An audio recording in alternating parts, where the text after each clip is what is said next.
We're live with Salisbury head women's lacrosse coach Jim Nestor following the Seagulls' victory over Stevens in the second round of the NCAA tournament.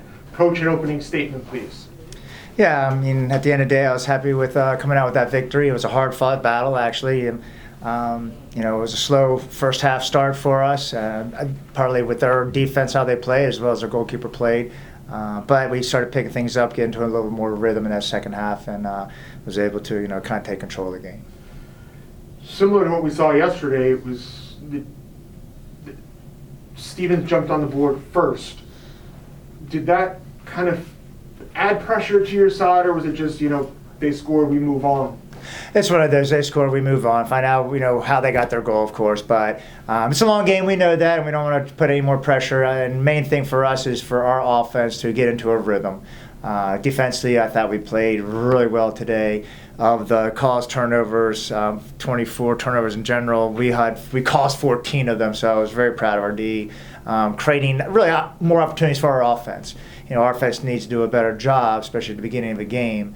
Capitalize on their opportunity. But they really played awesome. They really played really well today. Yeah, I was just going to ask you that. How much of that was the Stevens defensive effort in the first half, and how much was it Salisbury not executing? A little bit of both. I mean, again, shot selection, but again, you still got to make the save. And she made a lot of saves. So credit to their defense and their goalkeeper.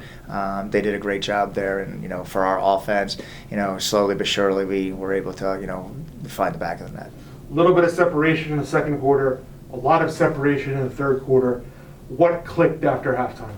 Well, we mainly just talked about it. Again, just stop playing so robotic offensively and just start to flow, get into a rhythm more than anything.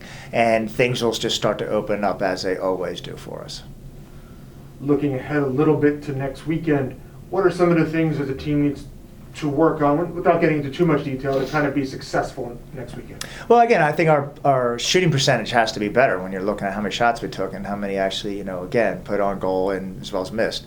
So I think that's going to be the big thing. Our shot selection, I think, for our offense, just make smart decisions and not allowing, to go in those droughts, really. I mean, we need to be able to keep pace with, an opposing team's offense. 15 goals, 8 players scored. That's a pretty good balance. Is that a key for Salisbury's offense, especially moving forward, that many players are getting involved offensively? We try. I mean, again, we don't look to just 2 players, of course. We try to, the way things are, developed in our offense, everyone has the opportunity to take their shots, of course. So it's now who is putting the ball in the back of the net, after the fact. So, but we try to keep things balanced as best as possible. You talked about the caused turnover number. Is that rhythm? You figure out what the other team is doing, and person A gets disrupted, and person B gets disruptive, or is that just a product of the entire defensive scheme? I think as much as the product of the whole defensive scheme. Obviously we're keying in on certain players, and again, when we're looking to create that turnover, if it is presenting itself, we want to make sure we're doing it mainly with not putting ourselves in the box, which happens quite a lot. When you're going for those checks. Coach, just one question. First, I want to say congratulations on the game today, and also for your hallmark record that you have on Salisbury Women Lacrosse program. Sensational. My question is, do you have any pressure now that you're the current champion and you got defending? Do you have any pressure for you to keep winning? And the second question would be, with your winning record that you have, do you have any special advice for any young kids, like a junior high school, that wants to be like you? I mean, repeat some kind of program as well. Right.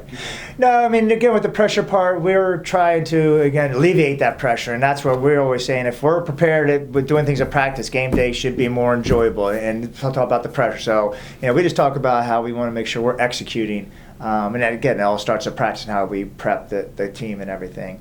But for, as you can kind of see with, for today, for younger players in regards of, and you watch these Division I games, men's yesterday, the parity within the Division I, II, and III now is so high. Continue just working on your skills and gain confidence, especially for a young girl. It's gaining confidence and be able to beat somebody on a dodge, a true dodge. Stick skills, again, you got to work on them, but you have to have the confidence to be able to beat people and not just use my speed, but actually throw a move. So for younger ones to be able to hopefully, just take that advice And for girls, I hate to say it, play with a guy stick. Get that stick work going where, again, you can throw these great fakes and then you can adapt it when you get into your girl stick. Coach, one serious one and one fun one. How important in a tournament like this was the bye? Really humid conditions, really tough conditions. Two teams played yesterday. You had practice day but didn't go full out. Does that matter in a game like this, getting those extra days of rest or getting those extra days to kind of practice? I mean, it does.